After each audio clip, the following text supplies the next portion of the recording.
ಕನ್ನಡ ವಿಭಾಗ ಮುಂಬೈ ವಿಶ್ವವಿದ್ಯಾಲಯ ಆಯೋಜಿಸಿರುವಂತಹ ಒಂದು ಕೃತಿ ಸಂವಾದ ಕಾರ್ಯಕ್ರಮ ತಮ್ಮೆಲ್ಲರನ್ನ ಪ್ರೀತಿಯಿಂದ ಸ್ವಾಗತಿಸುತ್ತೇನೆ. ಕರ್ನಾಟಕ ರಾಜ್ಯ ಸ್ಥಾಪನೆಯಾಗಿ 70 ವರ್ಷಗಳ 70ರ ಸಂಭ್ರಮ. ಕಳೆದ ನವೆಂಬರ್ 1ರಂದು ಡಾಕ್ಟರ್ ಜಿ ಪಿ ಕುಸುಮ ಅವರ ಮುಂಬಯಿಯಲ್ಲಿ ಮೊಗವೀರ ಸಮುದಾಯ ಕೃತಿಯ ಒಂದು ಅನಾವರಣದ ವಿಶ್ವವಿದ್ಯಾಲಯಕ್ಕೆ ಒಪ್ಪಿಸುವುದರ ಮುಖಾಂತರ ಕಾರ್ಯಕ್ರಮ ಆರಂಭ ಆಯಿತು. ಅನಂತರ ದೇಶದ ಮಹಾನ್ ಘಟನೆಗಳಲ್ಲಿ ಒಂದಾದಂತಹ ವಂದೇ ಮಾತರಂ ಗೀತೆಗೆ 150 ವರ್ಷಗಳ ಸಂಭ್ರಮ ತುಂಬಿದ ಒಂದು ಸಂದರ್ಭದಲ್ಲಿ ನಾವೊಂದು ಕಾರ್ಯಕ್ರಮವನ್ನು ಮಾಡಿದ್ವಿ. ಇವತ್ತಿನದು 3ನೆಯ ಕಾರ್ಯಕ್ರಮ. ಹಾಗಾಗಿ ಇವತ್ತು ಗೋದಾವರಿ ತೀರದಲ್ಲಿ ಕನ್ನಡದ ಕಂಪು, ಕೃತಿ ಕೇಂದ್ರಿತ ಒಂದು ಸಂವಾದ, ಚಿಂತನ ಮಂಥನ ಕಾರ್ಯಕ್ರಮ. ಇವತ್ತು ನನಗೆ ಅಲ್ಲಮ ಪ್ರಭುಗಳು ನೆನಪಾಗ್ತಾರೆ. ಅಲ್ಲಮ ಪ್ರಭುಗಳ ಬಗ್ಗೆ ಸಾಹಿತ್ಯದ ವಿದ್ಯಾರ್ಥಿಗಳಿಗೆ ತಮಗೆಲ್ಲ ಹೇಳುವ ಅವಶ್ಯಕತೆ ಇಲ್ಲ. ಹುಟ್ಟಿದ ನೆಲೆಯ ತೃಷ್ಣೆ ಬಿಡದವರಿಗೆ ಅನುಭಾವವೆಲ್ಲಿಯದು ಅಂತ ಅವ್ರು ಪ್ರಶ್ನೆ ಮಾಡ್ತಾರೆ.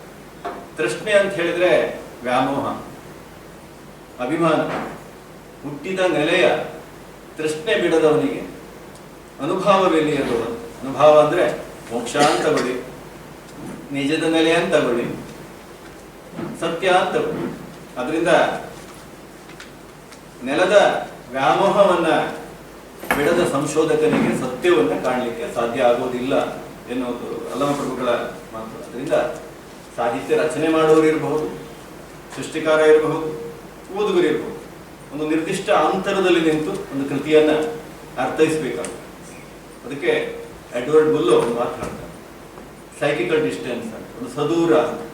ಆ ಸದೂರವನ್ನ ಇಟ್ಕೊಂಡು ನಾವಿವತ್ತು ಕಾವೇರಿ ತೀರದಲ್ಲಿ, ಕಾವೇರಿಯಿಂದ ಗೋದಾವರಿವರೆಗಿನ ಗೋದಾವರಿ ತೀರದಲ್ಲಿಯ ಕಳೆದ 2000 ವರ್ಷಗಳ ವಿದ್ಯಮಾನದ ಮೆಲುಕು ಹಾಕುವಂತಹ ಒಂದು ಕೆಲಸವನ್ನ ಮಾಡ್ತಾ ಇದ್ದೇವೆ. ಇದು ಒಂದು ರೀತಿಯಲ್ಲಿ ನಿಂತ ನೆಲದ ರಣ ಎನ್ನುವಂಥದ್ದು ಈ ಕೃತಿ. ಹೊಸ ಕೃತಿ, ಕನ್ನಡದ ಅಸ್ಮಿತೆ ಮತ್ತು ಗೋದಾವರಿ ತೀರ ಎನ್ನುವಂಥದ್ದು. ಇದು ಕನ್ನಡದ ಒಂದು ಸಾಂಸ್ಕೃತಿಕ ಅಧ್ಯಯನದ ಒಂದು ಕ್ರಮ ಏನು. ತಮಗೆಲ್ಲ ಗೊತ್ತಿದೆ ಅನ್ನೋದು, ಕನ್ನಡದ ಮೊದಲ ಕವಿ ಆದಿಕವಿ ಅಂತ ಈಗ ಅಭಿಪ್ರಾಯ ಬದಲಾಗಿದೆ. ಒಂದು ಕಾಲದಲ್ಲಿ ಕನ್ನಡದ ಆದಿಕವಿ ಅಂತ ಪಂಪನನ್ನು ಕರೀತಾ ಇದ್ರು. ಇವತ್ತು ಆದಿಕವಿ ಅಂತ ಕರಿಬೇಕಾದಂತಹ ಕವಿ ಕವಿರಾಜ ಮಾರ್ಗಕಾರಣ ಅಥವಾ ಶ್ರೀ ವಿಜಯ. ಇವತ್ತು ಆದಿಕವಿ. ಮೊನ್ನೆ ಯಾರೋ ನವಿ ಮುಂಬೈ ಯಾವ ಸಂಸ್ಥೆ ಅಂತ ಹೆಸರು ಹೇಳೋದಿಲ್ಲ, ಕನ್ನಡಕ್ಕೆ ಅತಿ ಹೆಚ್ಚು ಜ್ಞಾನಪೀಠ ಪ್ರಶಸ್ತಿಯನ್ನು ಪಡೆದಂಥ ಭಾಷೆ ಕನ್ನಡ ಅಂತ. ಅಲ್ಲ ಸ್ವಾಮಿ, ತಪ್ಪು ಮಾಹಿತಿಯನ್ನು ನಾವು ಕೊಡಬೇಕು. ಅತಿ ಹೆಚ್ಚು ಜ್ಞಾನಪೀಠ ಪ್ರಶಸ್ತಿಯನ್ನು ಪಡೆದಂತಹ ಭಾಷೆ ಇವತ್ತು ಭಾರತದಲ್ಲಿ ಹಿಂದಿ. ಹಿಂದಿ 10 ಜ್ಞಾನಪೀಠ ಸಿಕ್ಕಿರುವಾಗ ನೀವು ಕನ್ನಡಕ್ಕೆ ಅತಿ ಹೆಚ್ಚು ಅಂತ ಹೇಳಿದ್ರೆ ತಪ್ಪು ಮಾಹಿತಿ ಹೋಗುತ್ತೆ. ಅಮೆರಿಕದಂತಹ ರಾಷ್ಟ್ರಗಳಲ್ಲಾದರೂ ನಿಮ್ಮನ್ನು ಕೋರ್ಟಿಗೆ ಎಳಿತಾರೆ. ಅದರಿಂದ ತಪ್ಪು ಮಾಹಿತಿಯನ್ನ ಯಾರು ಕೊಡಬಾರ್ದು. ಕನ್ನಡದ ಮೊದಲ ಕವಿ ಆದಿಕವಿ ರಚಿತ ಕವಿರಾಜ ಮಾರ್ಗ. ಇದರ ಕಾಲ 860. ಅಜಮಾಸ್ ಸ್ವಲ್ಪ 10 ವರ್ಷ. ಗೋವಿಂದಪ್ಪಯ್ಯವರು 850 ಅಂತ ಹೇಳ್ತಾರೆ. ಪಾಠಕ್ ಅವರು. ಆಶ್ಚರ್ಯ ಅಂತ ಹೇಳಿದ್ರೆ ಈ ಕೃತಿ ನಮಗೆ ಸಿಕ್ಕಿ, ಅಂದ್ರೆ ಇದು ಬೆಳಕಿಗೆ ಬಂದು 1898ರಲ್ಲಿ ಈ ಕೃತಿಯನ್ನ ಕೆ ಬಿ ಪಾಠಕ್ ಅವರು ಬೆಳಕಿಗೆ ತಂದರು. ಕಳೆದ 125 ವರ್ಷಗಳಿಂದ ವಿಶ್ವವಿದ್ಯಾಲಯದ ವಲಯದಲ್ಲಿ ಕನ್ನಡದ ಮೊದಲ ಉಪಲಬ್ಧ ಕೃತಿಯ ಚಿಂತನ ಮಂಥನ ನಡೀತಾ ಇದೆ. ನಮ್ಮಲ್ಲಿ ನಡೆದಿರಲಿಲ್ಲ. ಕಳೆದ ವರ್ಷ ಆಗಬೇಕಾಗಿತ್ತು ಈ ಕಾರ್ಯಕ್ರಮ. ಕವಿರಾಜ ಮಾರ್ಗ ಒಂದು ಆಚಾರ್ಯ ಕೃತಿ. 850ರಲ್ಲಿ ರಚನೆಯಾದಂತಹ, ಶ್ರೀ ವಿಜಯ ಬರೆದಂತಹ 3 ಅಧ್ಯಾಯಗಳಿರುವಂತಹ ಕನ್ನಡ ಭಾಷೆ, ಸಾಹಿತ್ಯ, ಸಂಸ್ಕೃತಿ, ವ್ಯಾಕರಣ, ಕುಕವಿ, ಸುಕವಿ, ಕನ್ನಡಿಗರು ಎಂಥವರು, ವೀರರು, ಧೀರರು, ಅಂಥವ್ರು, ಇಂಥವ್ರು, ಮೆಂತೆ ಕದ್ದವರು ಅಂತೆಲ್ಲ ಹೇಳ್ತಾರೆ. ಬಹಳ ಅಭಿಮಾನ ಪಡ್ತು. ಈ ಕೃತಿಯನ್ನು ಓದಿದ್ರೆ ರೋಮಾಂಚನಗಳು. ಕೆ ಸುಬ್ಬಣ್ಣ ಅಂತ ಕೇಳಿ ಬಹಳ ದೊಡ್ಡ, ಇಲ್ಲಿ ಮೋಹನ್ ಮಾತನಾಡೋರಿಗೆ ನಿನಾಸಂ. ಎಂತಹ ದುರ್ದೈವ ಅಂತ ಹೇಳಿದ್ರೆ ಮೈಸೂರು ವಿಶ್ವವಿದ್ಯಾಲಯದ ಒಂದು ಸಂವಾದ ನಿಮ್ಮನ್ನು ಹಂಚಿಕೊಡ್ತೇವೆ. ಮೈಸೂರು ವಿಶ್ವವಿದ್ಯಾಲಯದ ಬಹಳ ದೊಡ್ಡ ಒಂದು ಪರೀಕ್ಷೆಗೆ ಅಲ್ಲಿ ಪ್ರಶ್ನೆ ಪತ್ರಿಕೆಯನ್ನ ನಾನು ತೆಗಿತಾ ಇದ್ದೆ. ಆ ಸಂದರ್ಭದಲ್ಲಿ ಪ್ರಾಧ್ಯಾಪಕರು ಹೇಳಿದರು, ನಿನಾಸಂ ಪೂರ್ಣ ಹೆಸರು ಏನು ಅಂತ. ಸರಿ, ಪ್ರಶ್ನೆ ಮಕ್ಕಳಿಗೆ ಕಷ್ಟ ಆಗ್ಬಿಡುತ್ತೆ. ನಿನಾಸಂ ಪೂರ್ಣ ಹೆಸರು ನೀಲಕಂಠೇಶ್ವರ ನಾಟ್ಯ ಸಂಘ. ಇಷ್ಟನ್ನು 4 ಆನ್ಸರ್ ಕೊಟ್ಟಿರ್ತಾರೆ, 4 ಉತ್ತರಗಳನ್ನು ಕೊಟ್ಟಿರ್ತಾರೆ, ಅದನ್ನು ಟಿಕ್ ಮಾಡಲಿಕ್ಕೆ ನಮ್ಗೆ ಆಗ್ತಾ ಇದೆ. ನಮಗೆ ಪರಂಪರೆಯ ಅರಿವೇ ಬೇಡವಾಗಿದೆ ವರ್ತಮಾನದ ಸಂದರ್ಭದಲ್ಲಿ. ಅದರಿಂದ ನಿಂದಣ ಹೆಜ್ಜೆಯ ನೋಡಿ ಕಂಡಲ್ಲದೆ ನಿಂದ ಹೆಜ್ಜೆಯ ನದಿಯಲಾಗುವುದು ಅಂತ ಹಲವು ಪ್ರಭುಗಳ ಮಾತನ್ನ ನೆನಪು ಮಾಡಿಕೊಳ್ತಾರೆ. ಆಚಾರ್ಯ ಕೃತಿ ಅಂತ ಕನ್ನಡದ ಸಂದರ್ಭದಲ್ಲಿ ಮೊದಲ ಉಪಲಬ್ಧ ಕೃತಿ, ಮೊದಲ ಬಾರಿಗೆ ಕರ್ನಾಟಕವನ್ನು ಏಕೀಕರಣಗೊಳಿಸಿದ್ದಕ್ಕಾಗಿ ಭಾರತದ ಕಾಶ್ಮೀರದಿಂದ ಕನ್ಯಾಕುಮಾರಿಯವರೆಗಿನ ಯಾವುದೇ ರಾಜ್ಯವನ್ನು ನೋಡಿದ್ರು ಗಡಿ ರೇಖೆಗಳನ್ನು ಯಾರು ಹೇಳಿರಲಿಲ್ಲ. ಇದನ್ನು ಸುಬ್ಬಣ್ಣವರು ಹೇಳ್ತಾರೆ, ಶೆಟ್ಟರವರು ಹೇಳ್ತಾರೆ, ಎಲ್ಲ ಕನ್ನಡ ವಿದ್ಯಾರ್ಥಿಗಳಿಗೆ ಪರಿಚಿತ ಬಹಳ ದೊಡ್ಡ ಸಂಶೋಧಕರು.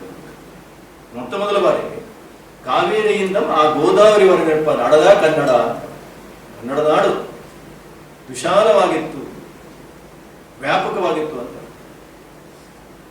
ಯೋಚನೆ ಮಾಡಿ. ಇಲ್ಲಿಯ ಪಕ್ಕದ ನಾಸಿಕ್, ಅಲ್ಲಿಯ ತ್ರಂಬಕೇಶ್ವರ, ಮುಂದಿನ ವರ್ಷ ಸಿಂಹಸ್ಥ ಕುಂಭಮೇಳ ನಡೆಯಲಿಕ್ಕಿದೆ. ಕಳೆದ ವರ್ಷ ಎಲ್ಲ ಪೂರ್ಣಿಮಾ ಶೆಟ್ಟಿಯವರು ಹೋಗ್ಬಂದ್ರು, ಅನೇಕರು ಹೋಗ್ಬಂದ್ರು. ಎಲ್ಲಿಗೆ? ಪ್ರಯಾಗರಾಜಕ್ಕೆ ಹೋಗ್ಬಂದ್ರು. ಅಷ್ಟು ದೂರ ಹೋಗುವ ಅವಶ್ಯಕತೆ ನಮ್ಮ ಮಗ್ಗಲು 174 ಕಿಲೋಮೀಟರ್ ದೂರದಲ್ಲಿ ಇಲ್ಲಿ ಗೋದೆ ಹರಿತಾರೆ. ಗಂಗಾ ನದಿಯನ್ನು ಬಿಟ್ಟರೆ ನಮ್ಮ ದೇಶದ ಬಹಳ ದೊಡ್ಡ ಒಂದು ನದಿ ಗೋದಾವರಿ. ಗೋದಾವರಿ ತೀರದಲ್ಲಿ ಕನ್ನಡಿಗರು ಶತಮಾನಗಳ ಕಾಲ ಪಟ್ಟಂತಹ ಪಾಡು, ಅವರ ಸಾಹಸ ಸಾಧನೆಯ ಕಥನ ಈ ಒಂದು ಕೃತಿಯಲ್ಲಿ ಕಳೆದ 3 ದಶಕಗಳಲ್ಲಿ ದಾಖಲಿಸುವ ಕೆಲಸವನ್ನ ಮಾಡ್ತಾ ಇದ್ದೇವೆ. ಆ ಭಾಗದ ಒಂದು ಚಿಂತನ ಮಂಥನವನ್ನು ನಡೆಸಲಿಕ್ಕೆ ಪೂರ್ಣಿಮಾ ಶೆಟ್ಟಿಯವರು ಭಾಗದ ಸಹಾಯಕ ಪ್ರಾಧ್ಯಾಪಕರಾಗಿ ಕಳೆದ ಅನೇಕ ವರ್ಷಗಳಿಂದ ಕನ್ನಡವನ್ನು ಮುನ್ನಡೆಸ್ತಾ ಇದ್ದಾರೆ. ಕನ್ನಡ ವಿಭಾಗದ ಪ್ರತಿಭಾವಂತ ವಿದ್ಯಾರ್ಥಿ ಅಲ್ಲ ಭಾಗವತ್, ಎಲ್ಲ 5 ಕೃತಿಗಳು ಬಂದಿವೆ. ಹಾಗೆ ಇವತ್ತಿನ ಕಾರ್ಯಕ್ರಮದ ಮಧುಮಗಳು ಅನಿತಾ ಪೂಜಾರಿ ಅವರ 9ನೇ ಕೃತಿ ಸಾಮಾನ್ಯದ ಮಾತನ್ನು ಅವರನ್ನು ಅಭಿನಂದಿಸ್ತೇನೆ. ಸೋದರಿ ಸವಿತಾ ಅರುಣ್ ಶೆಟ್ಟಿ ಅವರು ಸಹ ಈ ಸಂವಾದದಲ್ಲಿ ಪಾಲ್ಗೊಳ್ತಾರೆ. ತಾವೆಲ್ಲ ಈ ಕಾರ್ಯಕ್ರಮಕ್ಕೆ ಬಂದಿರೋದು ನನಗೆ ಖುಷಿಯನ್ನು ಕೊಟ್ಟು ತಮ್ಮನ್ನ ಪ್ರೀತಿಯಿಂದ ಸ್ವಾಗತಿಸ್ತೇನೆ.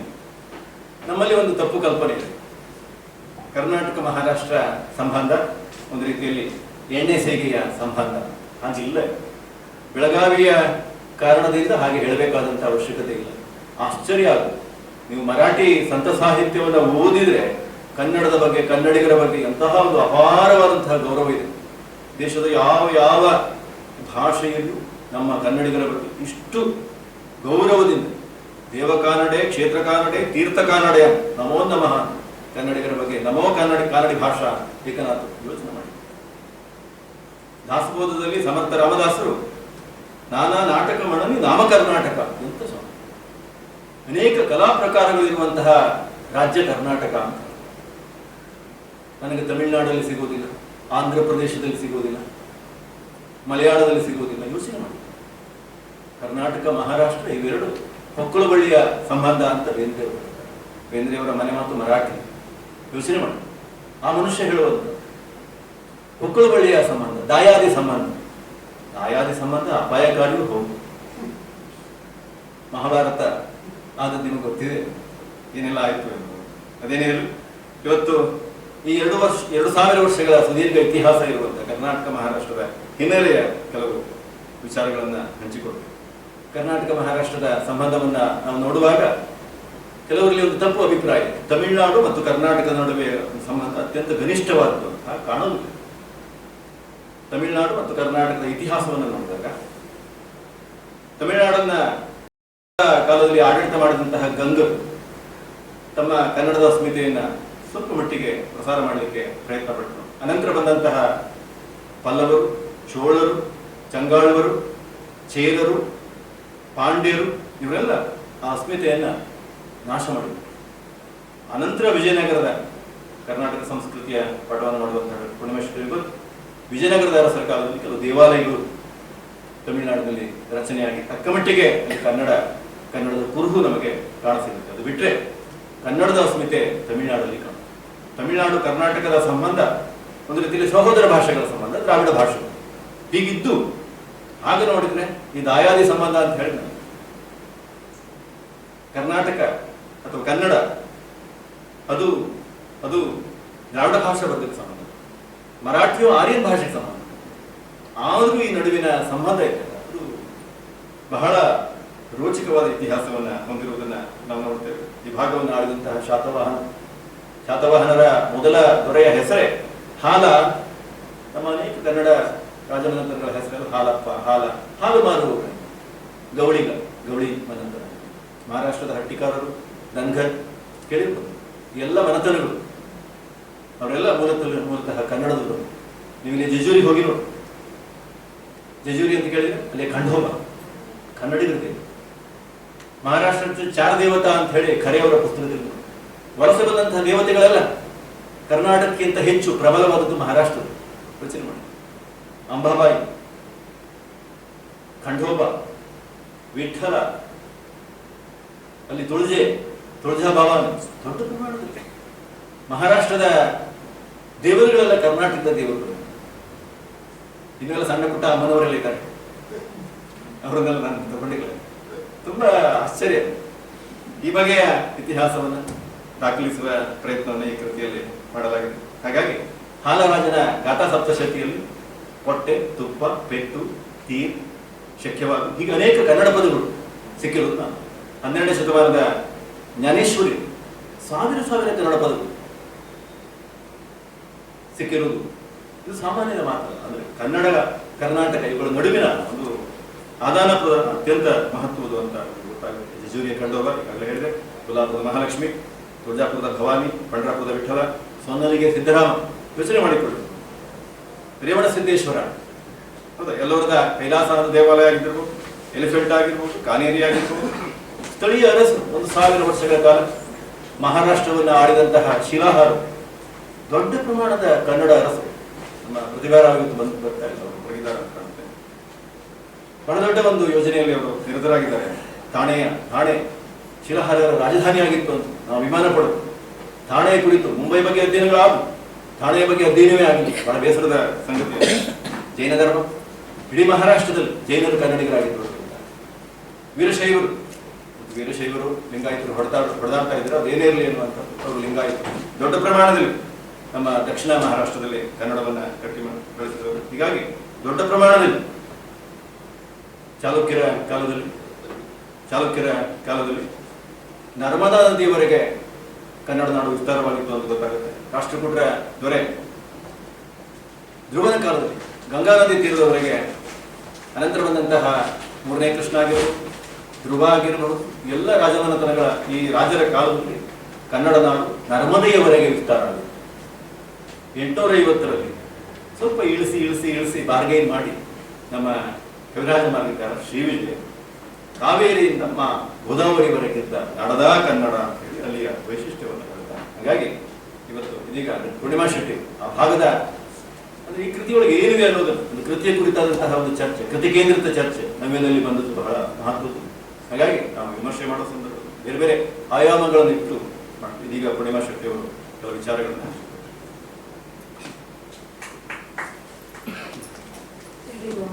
ನಮಸ್ಕಾರ.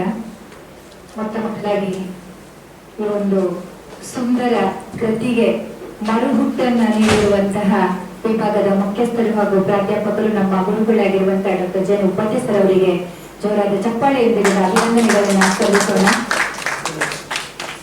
ಒಂದು ಕೃತಿಯನ್ನ ಮತ್ತೆ ಮುರಿದು ಕಟ್ಟುವಾಗ ಅದರಲ್ಲಿ ಎಷ್ಟೋ ಬದಲಾವಣೆಗಳು, ಹೊಸ ಸೇರ್ಪಡೆಗಳು ಆಗುವುದು ಸಹಜ. ಈ ಕೃತಿಯ ಕುರಿತು ಮಾತಾಡ್ಲಿಕ್ಕೆ ಹೋದ್ರೆ ಬಹಳಷ್ಟು ವಿಷಯಗಳು ನಮಗೆ ಸಿಗುವಂತದ್ದು. ಆದ್ರೆ 2 ನಿಮಿಷದಲ್ಲಿ ಇದರ ಒಂದು ಪೂರ್ಣವನ್ನ ತಮ್ಮ ಮುಂದೆ ಇಡುವ ಪ್ರಯತ್ನ. ಗೋದಾವರಿ ತೀರದಲ್ಲಿ ನೆಲೆ ನಿಂತ ಕನ್ನಡಿಗರು ನಮ್ಮ ಹಿರಿಯರು ಮಾಡಿದ ಸಾಹಸ ಸಾಧನೆಗಳ ಹುಡುಕಾಟ ಇಲ್ಲಿ ದೊಡ್ಡ ಪ್ರಮಾಣದಲ್ಲಿ ನಡೆದಿದೆ. ಶಾಸನ, ಸ್ಥಳನಾಮ, ವಾಸ್ತುಶಿಲ್ಪ, ಗುಡಿ ಗುಂಡಾರ, ಮಠ ಮಂದಿರ, ಸಾಹಿತ್ಯ, ಭಾಷೆಗಳನ್ನು ಆಧರಿಸಿ ಕನ್ನಡದ ಕುರುಹುಗಳನ್ನು ಇಲ್ಲಿ ಬೆಳಕಿಗೆ ಹಿಡಿಯಲಾಗಿದೆ. ಕರ್ನಾಟಕ ಸಂಸ್ಕೃತಿಯ ಪ್ರಸಾರವನ್ನು, ಅದರ ವಿಕಾಸವನ್ನು ಅರ್ಥ ಮಾಡಿಕೊಳ್ಳಲು ಈ ಕೃತಿ ಒಳ್ಳೆಯ ಕೈದೀವಿಗೆ ನಿಂತಿದೆ.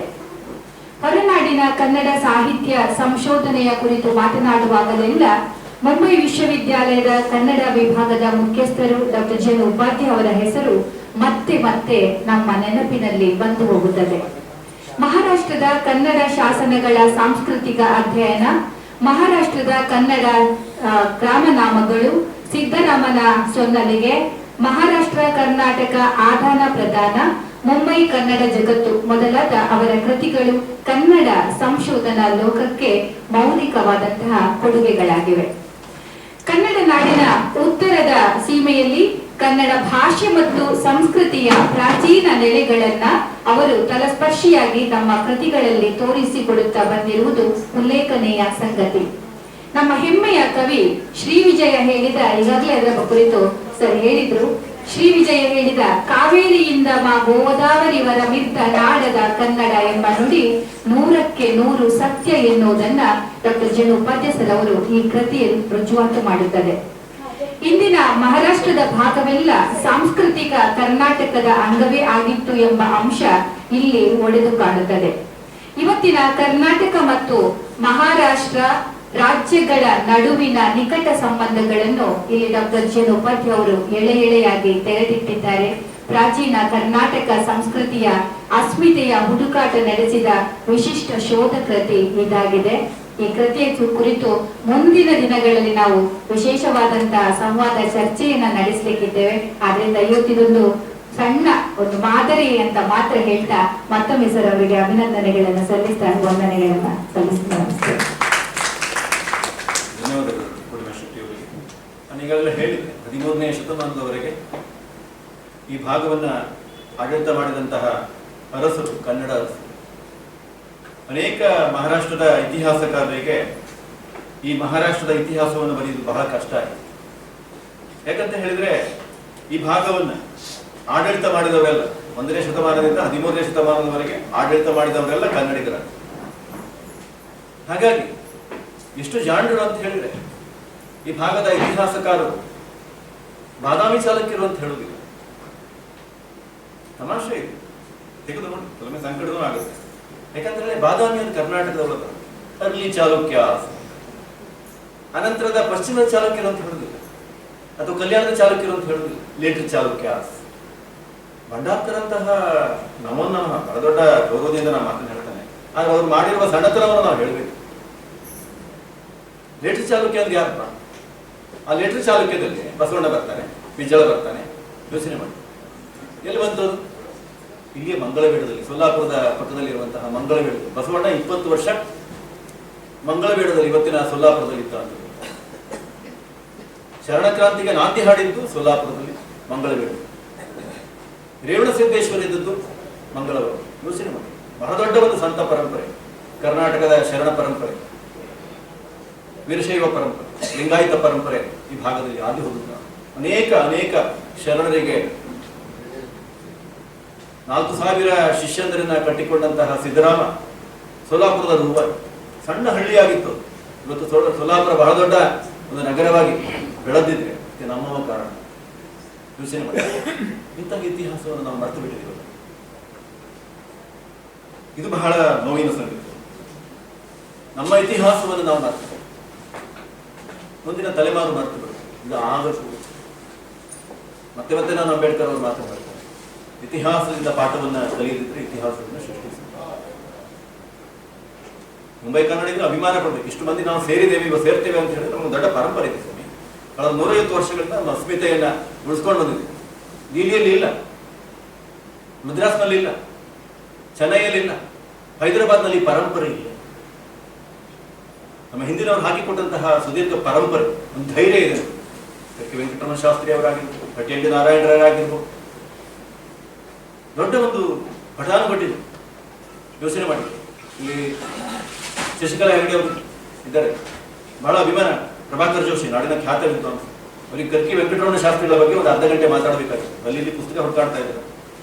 ಸೂರಿಪರ್ವ ಓದಿ ಕನ್ನಡ ವಿಭಾಗಕ್ಕೆ ಧನ್ಯವಾದ ಅಂತ ಹೇಳಿ ಎಲ್ಲ ಗೌರವ ನಮ್ಮ ವಿದ್ಯಾರ್ಥಿಗಳಿಗೆ, ಶಶಿಕಲಾ ಹೆಗಡೆ ಅವರಿಗೆ, ಮುಂಬೈ ವಿಶ್ವವಿದ್ಯಾಲಯ. ನಾವು ಮಾಡಬೇಕಾದಂತಹ ನಮ್ಮ ಇತಿಹಾಸವನ್ನು, ನಮ್ಮ ಸಂಸ್ಕೃತಿಯನ್ನು, ನಮ್ಮ ಪರಂಪರೆಯನ್ನು ನಾವು ಎತ್ತಿ ಹಿಡಿದೆ ಮುಂದೆ ಮುಂಬರುವ ದಿನಗಳಲ್ಲಿ ಕಷ್ಟ ಆಗುತ್ತೆ ಅನ್ನೋ ದೃಷ್ಟಿಯಿಂದ 4000 ಕನ್ನಡ ಸಂಸ್ಕೃತಿಯನ್ನ ಕಾಪಾಡಿದಂತಹ ಸಿದ್ದರಾಮನಿಗೆ ನಾವು ಶರಣ ಹೇಳಬೇಕು ಅನ್ನುವಂಥ ದೊಡ್ಡ ಪರಂಪರೆ.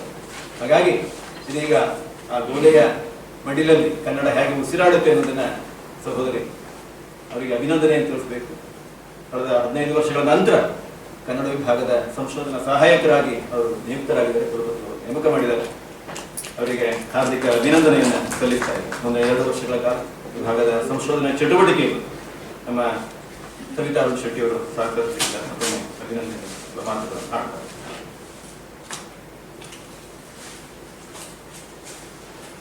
ಎಲ್ರಿಗೂ ನಮಸ್ಕಾರ.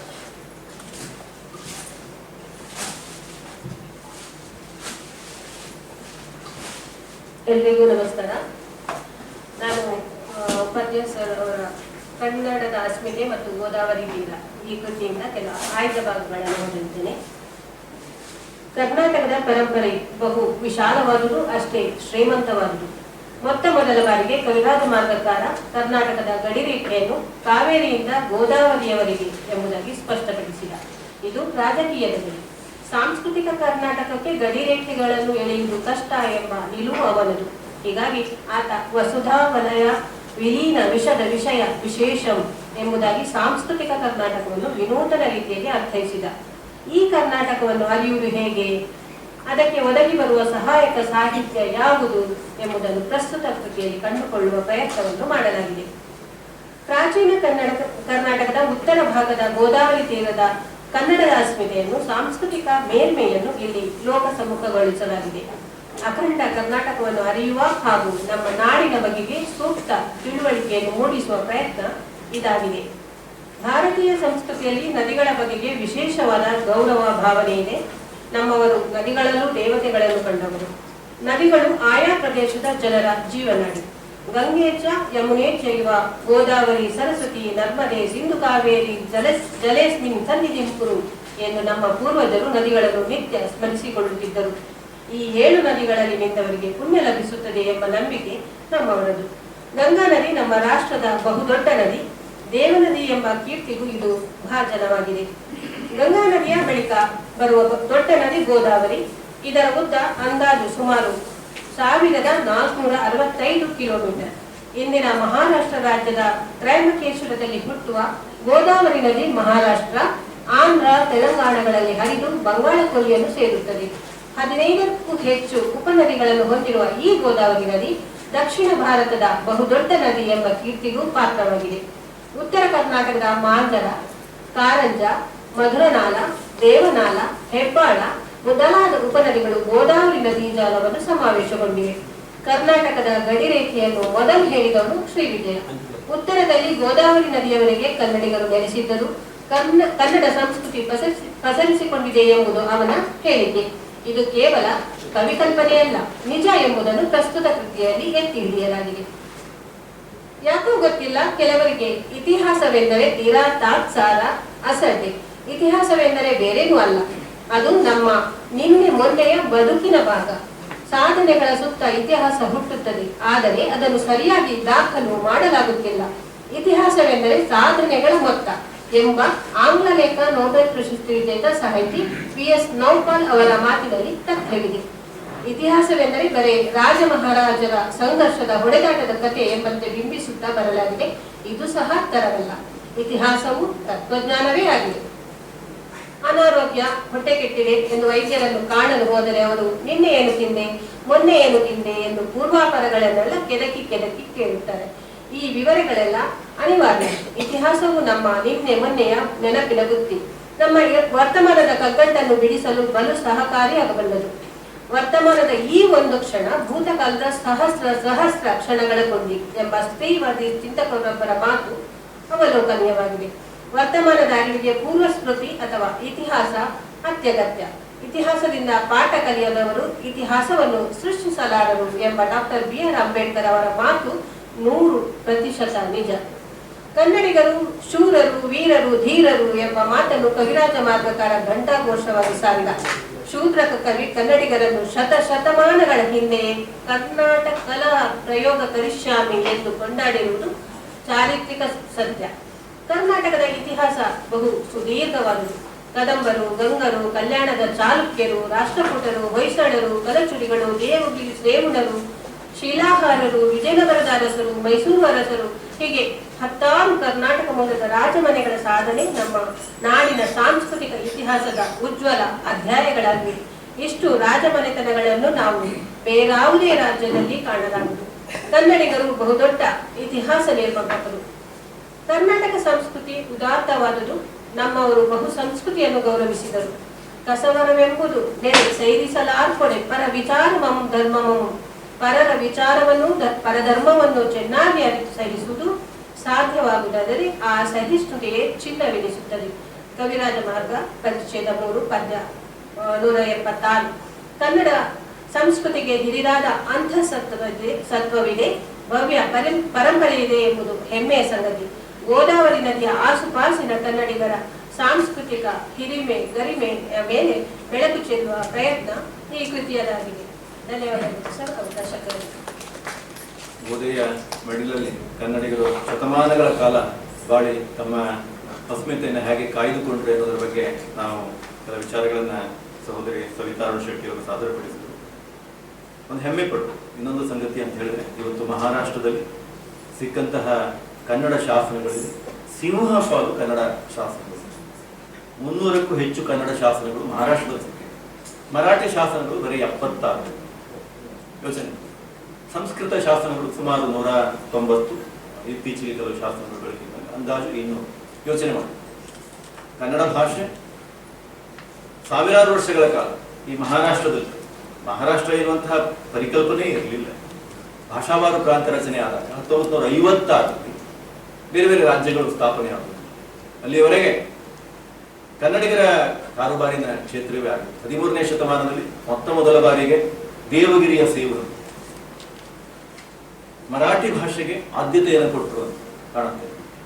ಅವರೊಂದು ಮಾತು ಹೇಳ್ತಾರೆ, ಸರ್ವಭಾಷಾ ಮಹಿಷಾರದ ಅಂತ. ಯೋಚನೆ ಮಾಡಿ, ಎಲ್ಲ ಭಾಷೆಗಳು ನಮಗೆ ಬೇಕು ಎಂದು ಮರಾಠಿಯನ್ನ ಕೈ ಹಿಡಿದು ನಡೆಸಿ ಅದು ಹೆಮ್ಮರವಾಗುವಂತೆ ಮಾಡಿದವರು ನಮ್ಮ ಶ್ರೀಮಂತ. ಎಂತಹ ಶ್ರೇಷ್ಠ. ಹಾಗಾಗಿ ಕರ್ನಾಟಕ ಮಹಾರಾಷ್ಟ್ರ ಅವುಗಳ ನಡುವಿನ ಸಂಬಂಧ ಮಧುರವಾದಂತಹ ಸಂಬಂಧ. ಅನೇಕ ಮಹಾರಾಷ್ಟ್ರದ ಸುಮಾರು 77,000, ನಾನೇನು ಅಂಕಿಅಂಶದಲ್ಲಿ ತಪ್ಪು ಹೇಳ್ತಾ ಇಲ್ಲ, 77,000 ಹಳ್ಳಿಗಳ ಹೆಸರನ್ನು ಕನ್ನಡದಲ್ಲಿ ಹೇಳಬೇಕಾಗುತ್ತೆ. ಸುಮಾರು 3 ವರ್ಷಗಳ ಕಾಲ ಇಡೀ ಮಹಾರಾಷ್ಟ್ರದ 16 ಜಿಲ್ಲೆಗಳಲ್ಲಿ ಅಲೆದಾಡಿ ಒಂದು ವಿಶ್ವವಿದ್ಯಾಲಯದ ಪ್ರಾಜೆಕ್ಟ್ ಅನ್ನು ಮಾಡಿದೆ. ಅನೇಕ ಸಾವಿರ ಸ್ಥಳನಾಮಗಳನ್ನ ನೀವು ಶುದ್ಧ ಕನ್ನಡದಲ್ಲಿ. ಸಾಂಗ್ಲಿ ಹೋಗಿದ್ದೀರಿ, ತಿಪ್ಪೇಹಳ್ಳಿ ಅಂತಿದೆ. ಸಾಂಗ್ಲಿ ಜಿಲ್ಲೆ ಸಂಗನವಳ್ಳಿ ಅಂತ ಶಾಸನದಲ್ಲಿ ಸಿಗುತ್ತೆ. ಯೋಚನೆ ಮಾಡಿ. ಇಲ್ಲಿ ಚೆಂಬೂರು ಇರ್ಬೋದು, ನಾಹೂರು ಇರ್ಬೋದು, ಕಾಂಡಿವಿಲಿ, ಡೊಂಬಿವಿಲಿ, ಇವಲಿ ಎಲ್ಲ ಬರುತ್ತೆ. ಒಳ್ಳಿಯದು ಮಳವಳ್ಳಿ. ನಾಸಿಕ್ನಲ್ಲಿ ಹೋದ್ರಂತೂ ಪೂರ್ಣ ಪ್ರಮಾಣದಲ್ಲಿ ಸ್ಥಳನಾಮಗಳು ಕನ್ನಡ ಸ್ಥಳನಾಮ. ಅಲ್ಲಿ ನಾಸಿಕ್ನಲ್ಲಿ ಒಂದು ಸಮುದಾಯ ಪೂಜೆ ಮಾಡ್ತಾ ಇದೆ, ಶಿವನ ಪೂಜೆ, ತ್ರಂಬಕೇಶ್ವರ. ಹೆಸರು ಏನು ಕೇಳಿದೆ? ಜಂಗಮ್ ಅಂತ. ಅವ್ರ ಅಡ್ಡ ಹೆಸರು ಜಂಗಮ. ಬಸವಣ್ಣನ ಸಂಬಂಧಿಕರು. ಅಂದ್ರೆ ಬಸವಣ್ಣ ಅಂದ್ರೆ ಆ ಲಿಂಗಾಯತ ಸಮುದಾಯದ ಸಂಬಂಧಿಕ. ಯೋಚನೆ ಮಾಡಿ. ಹಾಗಂತ ಮಹಾರಾಷ್ಟ್ರದ ಪ್ರಭಾವ ಕನ್ನಡದ ಮೇಲೆ ಆಗಿದೆ. 13ನೇ ಶತಮಾನದವರೆಗೆ ಮಹಾರಾಷ್ಟ್ರದ ಪ್ರಭಾವ ಕರ್ನಾಟಕದ, ಈ ಕನ್ನಡದ ಪ್ರಭಾವ ಕರ್ನಾಟಕದ ಪ್ರಭಾವ ಮಹಾರಾಷ್ಟ್ರದಲ್ಲಿ. ಆ ನಂತರ ಮಹಾರಾಷ್ಟ್ರದ ಪ್ರಭಾವ ಕರ್ನಾಟಕದಲ್ಲಿ ದಟ್ಟವಾಗಿ ಆದದ್ದು. ನಾವು ಇಲ್ಲಿಯವರೆಗೆ ಅಂದ್ರೆ ಕಾರವಾರದವರೆಗೆ. ಕಾರವಾರದಲ್ಲಿ ಇವತ್ತಿಗೂ ಶಿವಾಜಿಯ ದೊಡ್ಡ ಒಂದು ಗಂಟೆಯನ್ನು ಕಾಣುತ್ತೆ. ಅನೇಕ ಇವತ್ತು ಕರ್ನಾಟಕದ 816 ಹಳ್ಳಿಗಳು ಮಹಾರಾಷ್ಟ್ರದವರು ಕೇಳ್ತಾ ಇದ್ದಾರೆ, ಕ್ಲೈಮ್ ಮಾಡ್ತಾ ಇದ್ದಾರೆ. ಅದು ರಾಜಕೀಯ ಅದೇನೇ ಇರಲಿ, ಮೊದಲ ಸಂಬಂಧ ಈ ರಾಜ್ಯಗಳ ನಡುವೆ. ಶಿವಾಜಿಯ ತಂದೆ ಕರ್ನಾಟಕದಲ್ಲಿ ಆಡಳಿತವರು. ಶಿವಾಜಿ ಅನೇಕ ವರ್ಷ ಬೆಂಗಳೂರಿನಲ್ಲಿದ್ದ, ನಿಮ್ಗೆ ಗೊತ್ತಿದೆ. ವಿವರಗಳಿವೆ, ಎಷ್ಟು ವರ್ಷ ಅಧಿಕೃತವಾಗಿ ಅಲ್ಲಿಯೇ ಹುಟ್ಟಿ ಬೆಳೆದು ಮದುವೆ ಆದದ್ದು ಎಲ್ಲ ವಿವರಗಳೆಲ್ಲ. ಇವೆಲ್ಲ ಇತಿಹಾಸದ ನಮಗೆ ಗೊತ್ತಿರಬೇಕು. ನಮ್ಮ ಇತಿಹಾಸ ನಮಗೆ ಗೊತ್ತಿಲ್ಲದೆ ನಾವು ಓದುವಂತಹದ್ದು ಬೋಸ್ಟನ್ ಟೀ ಪಾರ್ಟಿ ಅಮೆರಿಕದಲ್ಲಿ ನಡೆದು. ದುರ್ದೈವ. ನಮ್ಮ ವಿಶ್ವವಿದ್ಯಾಲಯಗಳಲ್ಲಿ, ಮಹಾರಾಷ್ಟ್ರದ 24-25 ವಿಶ್ವವಿದ್ಯಾಲಯಗಳಲ್ಲಿ ಪ್ರಾಚೀನ ಕರ್ನಾಟಕದ ಇತಿಹಾಸವನ್ನು ಕಲಿಸೋದೇ ಬಹಳ ಬೇಸರ ಇದೆ. ವಿದೇಶಿ ಇತಿಹಾಸವನ್ನು ನಮ್ಮ ಕಲೀಲಿ, ಬೇಡ ಅಂತ ಹೇಳುವುದಿಲ್ಲ. ಜಾಗತಿಕ ಇತಿಹಾಸವನ್ನು, ಆದ್ರೆ ನಿಂತ ನೆಲದ ಇತಿಹಾಸವನ್ನೇ ಆಗ ಇದು ತರ. ಹಾಗಾಗಿ ಸತ್ಯವನ್ನ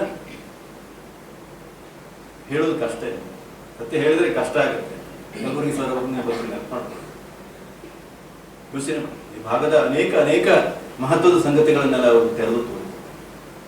ಏನೇ ಇರಲಿ ಸತ್ಯವನ್ನ ಹೇಳಲೇಬೇಕಾಗುತ್ತೆ. ಈ ದೃಷ್ಟಿಯಿಂದ ಈ ಗೋದಾವರಿ ತೀರದಲ್ಲಿ ಕನ್ನಡದ ಕುರುಹನ್ನು ಎತ್ತಿ ಹಿಡಿಯುವ ಕೆಲಸವನ್ನು ನಾನು ನಂತರ ವಿಶ್ವವಿದ್ಯಾಲಯ ಕನ್ನಡ ವಿಭಾಗದ ವಿದ್ಯಾರ್ಥಿಗಳು ದೊಡ್ಡ ಪ್ರಮಾಣದಲ್ಲಿ ಮಾಡ್ತಾ ಇದ್ದಾರೆ. ಮುಂಬಯಿಯ ಇತಿಹಾಸ ಇರ್ಬೋದು, ಕರ್ನಾಟಕದ ಇತಿಹಾಸ ಇರ್ಬೋದು, ನಮ್ಮ ಇತಿಹಾಸ ಅಂದರೆ ನಮ್ಮ ನಿನ್ನೆ ಮೊನ್ನೆಗಳು, ವರ್ತಮಾನದ ಅರಿವಿಗೆ ಪೂರ್ವಸ್ಮೃತಿ ತೀರಾ ಅಗತ್ಯ.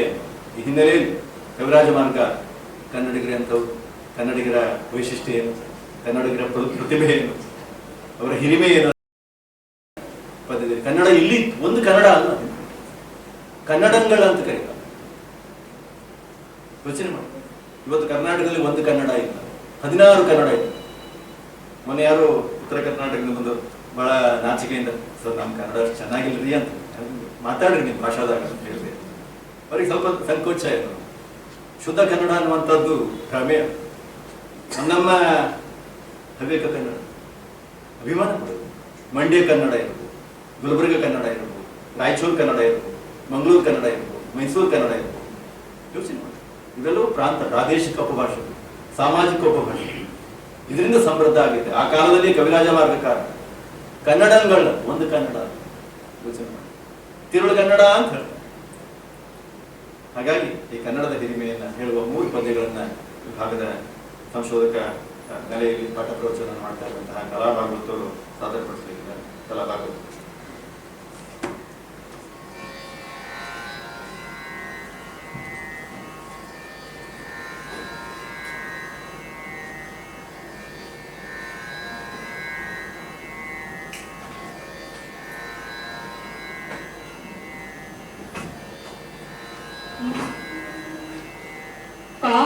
ಕಾವೇರಿಂದಮಾ ಗೋದಾವರಿ ವರಮಿರ್ಪ ನಾಡದ ಕನ್ನಡದೊಳ್ ಕಾವೇರಿಯಿಂದಂ ಆ ಗೋದಾವರಿ ವರಂ ಇರ್ಪ ನಾಡದ ಕನ್ನಡದೊಳ್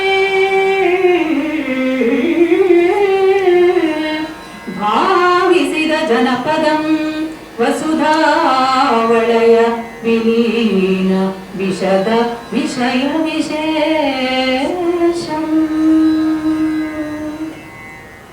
ಅದರೊಳಗಂ ಕಿಸುವೊಳಲ ವಿದಿತ ಮಹಾಕೊಪಣ ನಗರದ ಪುಳಿಗೆರೆಯ ಸದಭಿಸ್ತುತಮಪ್ಪ ಒಪ್ಪುಂದದ ನಡುವಣ ನಾಡೇ ಕನ್ನಡದ ತಿರುಳ್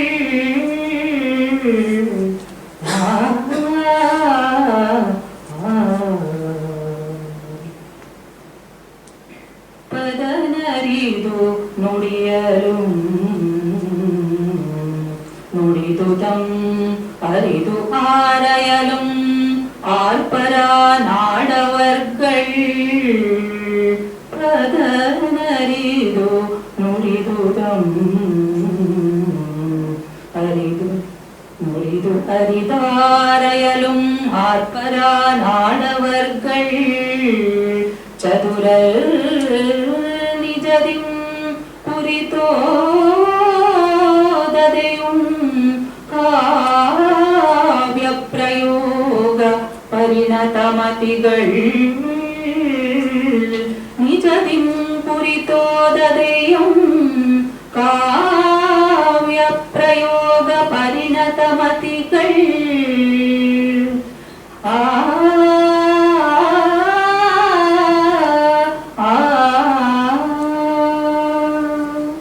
ಇವನು ಕವಿ ಅಲ್ವೇ? ಯಾಕೆ ಕವಿ ಅಂತ ಕರೆಯೋದಿಲ್ಲ? ಕನ್ನಡದ ಮೊದಲ ಕವಿ ಕಲಾ ಅವರು ಸಾಬೀತುಪಡಿಸಿದರು. ಕವಿರಾಜ ಮಾರ್ಗವೆಂಬ ಗ್ರಂಥವು ಕವಿ ಶ್ರೀವಿಜಯ ಮತ್ತು ರಾಜ ನೃಪತುಂಗರಿಬ್ಬರೂ ಕೂಡಿ ರಚಿಸಿರುವಂತಹ ಗ್ರಂಥ. ತನ್ನ ಕಿರುಭಾಷೆಯ ಅಂಗೈ ನೆಲದಲ್ಲಿ ಪ್ರಪಂಚ ಜಗತ್ತನ್ನು ಆವಾಹಿಸಿ ಅರಗಿಸಿಕೊಂಡು ಕನ್ನಡವೆಂಬ ನಿಸ್ಸೀಮೆಯ ಪ್ರತಿ ಜಗತ್ತನ್ನ ಹೇಗೆ ಸೃಷ್ಟಿಸಬೇಕೆಂಬುದನ್ನ ಕುರಿತು ಚಿಂತಿಸುತ್ತದೆ. ಕವಿರಾಜ ಮಾರ್ಗದಲ್ಲಿನ ಒಂದು ಕಿರು ಕಂದ ಪದ್ಯವು ಅದನ್ನು ಮನೋಜ್ಞವಾಗಿ ಬಣ್ಣಿಸುತ್ತದೆ. ಕಾವೇರಿಯಿಂದಂ ಆ ಗೋದಾವರಿವರಂ ಇರ್ದ ನಾಡು ಅದು, ಆ ಕನ್ನಡದೊಳ್ ಭಾವಿಸಿದ ಜನಪದಂ. ಈ ನಾಡು ಮತ್ತು ಜನಪದವು ತತ್ಕಾಲದಲ್ಲಿ ಕಾಣಿಸ್ತಾ ಇದ್ದಂತಹ ಭೌಗೋಳಿಕ ಘಟಕವಷ್ಟೇ ಅಲ್ಲ, ಅದು ಭಾವಿತವಾದದ್ದು. ಕನ್ನಡವೆಂಬುದರ ಒಳಗಡೆ, ಆ ಚಿಪ್ಪಿನ ಒಳಗೆ ಭಾವಿತವಾದದ್ದು. ಅಂದರೆ ಕನ್ನಡವೆಂಬುದು ಒಂದು ಚಿತ್ ಜಗತ್ತು, ಒಂದು ಕನಸು, ಒಂದು ದರ್ಶನ. ಮೊದಲು ಚಿತ್ ಜಗತ್ತಿನೊಳಗೆ ಮೈತಾಳಿದ್ದಾಗಿ, ಅನಂತರ ಅದು ನಿರ್ಮಿತಗೊಂಡಿದೆ. ಇದು ವಸುಧಾ ವಲಯ ವಿಲೀನ ವಿಷದ ವಿಷಯ ವಿಶೇಷಂ. ವಸುಧಾ ಅಂದರೆ ಭೂಮಿ ಎನ್ನುವುದು ಅನಂತ ಬ್ರಹ್ಮಾಂಡದೊಳಗಿನ ಒಂದು ವಲಯ ಅಷ್ಟೇ. ಮತ್ತು ಕನ್ನಡ ಎಂಬ ವಿಷಯ ಅಂದರೆ ನಾಡು ಆ ವಸುಧಾ ವಲಯದಲ್ಲಿ ವಿಲೀನವಾಗಿದೆ, ಸಮರಸವಾಗಿ ಬೆರೆತುಕೊಂಡಿದೆ. ಹಾಗೆಂದ ಮಾತ್ರಕ್ಕೆ ಇದು ಸ್ವಂತಿಕೆಯ ಚಹರೆ ಇಲ್ಲದೆ ವಸುಧೆಯಲ್ಲಿ ಗುರುತು ಸಿಗದಂತೆ ಮುಳುಗಿ ಹೋಗುವಂತದ್ದಲ್ಲ. ತನ್ನದೇ ವಿಶೇಷ ಅಂದರೆ ವೈಶಿಷ್ಟ್ಯ ಇರುವಂತಹ ನಾಡು ಅಷ್ಟೇ ಅಲ್ಲ, ಇದು ವಿಶದವಾದದ್ದು. ವಸುಧೆ ಅಥವಾ ಬ್ರಹ್ಮಾಂಡದಷ್ಟೇ ವ್ಯಾಪಕವಾದದ್ದು. ಯಾಕೆಂದರೆ ಇದು ವಸುಧಾ ವಲಯ ವಿಲೀನ. ಇಲ್ಲಿ ವಸುಧಾ ವಲಯ ವಿಲೀನ ಎಂಬುದರ ಇನ್ನೊಂದು ಅರ್ಥವನ್ನ, ಅದೇನೆಂದರೆ ವಸುಧಾ ವಲಯವನ್ನು ತನ್ನೊಳಗೆ ಅರಗಿಸಿಕೊಂಡಿರುವಂಥದ್ದು ಎಂಬ ಅರ್ಥವನ್ನ ನಾವು ಪರಿಭಾವಿಸಿಕೊಳ್ಳಬೇಕು. ವಸುಧೆಯ ಒಳಗಿನ ಒಂದು ಕಿರು ಬಿಂದುವಾಗಿದ್ದು ತನ್ನೊಳಗೆ ಆ ವಸುಧೆಯನ್ನೇ ಅರಗಿಸಿಕೊಂಡಿರುವ ಕನ್ನಡದ ಇಂಥ ಪ್ರತಿಮೆಯನ್ನ ಕವಿರಾಜ ಮಾರ್ಗವು ಅದ್ಭುತವಾಗಿ ಕಂಡರಿಸಿಟ್ಟಿದೆ. ಈ ಪರಿಯಲ್ಲಿ ಕೆ.ವಿ. ಸುಬ್ಬಣ್ಣನವರು ಅರ್ಥೈಸಿರುವುದನ್ನ ಅರಿತುಕೊಳ್ಳುವುದೆಂದರೆ ಆಹಾ ರಸದೌತಣ. ಇಂತಹ ಒಂದು ಅದ್ಭುತವನ್ನು ಕನ್ನಡಕ್ಕೆ ಕೊಟ್ಟಂತಹ ಎಲ್ಲ ಪೂರ್ವಸೂರಿಗಳನ್ನ ಈ ಸಂದರ್ಭದಲ್ಲಿ ಮನಸಾ ಸ್ಮರಿಸ್ತಾ ಇದ್ದೇನೆ. ಅವಕಾಶಕ್ಕಾಗಿ ಕನ್ನಡ ವಿಭಾಗಕ್ಕೆ ವಂದಿಸ್ತೇನೆ. ಧನ್ಯವಾದಗಳು. ಬಹುಶಃ ಮುಂದಿನ ಕುಂಭಮೇಳ ಇಲ್ಲಿಂದ ಆರಂಭ ಆಯಿತು ಅಂತ. ಇದು ಕನ್ನಡದ ಕುಂಭಮೇಳ. ನಾಸಿಕ್ಕಲ್ಲಿ ಶತಮಾನಗಳ ಕಾಲ ಕನ್ನಡಿಗರು ಬಾಳಿ ಕನ್ನಡದ ಅಸ್ಮಿತೆಯನ್ನ ಎತ್ತಿ ಹಿಡಿದಂತಹ ಬಗೆ ಬಹಳ ರೋಚಕವಾದ. ನಾವು ಕನ್ನಡಿಗರು ಆ ಚಂದ್ರಾರ್ಕ ತಾರಾಂಬರಂ ಅಂತ ಮಾಡ್ತಾರೆ. ಇಲ್ಲಿವರೆಗೆ ಆ ಸೂರ್ಯ ಚಂದ್ರ ನಕ್ಷತ್ರಗಳು ಇರ್ತಾವೋ ಅಲ್ಲಿವರೆಗೆ ಒಂದು ಕೃತಿ ಇರುತ್ತೆ. ಇಟ್ಟ ಹೆಸರು ನಡೆಯೋದಿಲ್ಲ, ಹೆಸರು ಮಾಡಬೇಕು. ಇಲ್ಲಿ ಹೆಸರು ಮಾಡಿದವರಿದ್ದಾರೆ. ಒಂದು ರಸ್ತೆಗೆ ಗೊರೆಗಾಂವಲ್ಲಿ ಜಯ ಸುವರ್ಣ ಅಂತ ಹೆಸರಿಟ್ಟಿದ್ದಾರೆ. ಅವರು ಸಾಧನೆ ಮಾಡಿದ್ರಿಂದ ಸಾಧ್ಯ. ತಂದೆಯಂತೆ ಮಗ, ತಾಯಿಯಂತೆ ಮಗಳು ಅಂತ ಹೇಳ್ತಾರೆ. ತಂದೆಯಂತ ಮಗ ಸೂರ್ಯಕಾಂತ್ ಗೆಳೆಯ ಜೋಕಟ್ಟೆಯವರ 3 ಕೃತಿಗಳು, ಸಹೋದರಿ ಅನಿತಾ ಪೂಜಾರಿಯವರ 1 ಕೃತಿ, ಇದೀಗ 4 ಕೃತಿಗಳು. ಈ ಒಂದು ಕೃತಿ ಪಂಚಮಂ ಕಾರ್ಯಸಿದ್ಧಿಯ 5 ಕೃತಿಗಳ ಒಂದು ಹಂತ ಮುಗಿತು. ಈ 2ನೇ ಹಂತಕ್ಕೆ ಹೋಗ್ತಾ ಇದ್ದೀವಿ. ತಮ್ಮೆಲ್ಲರನ್ನ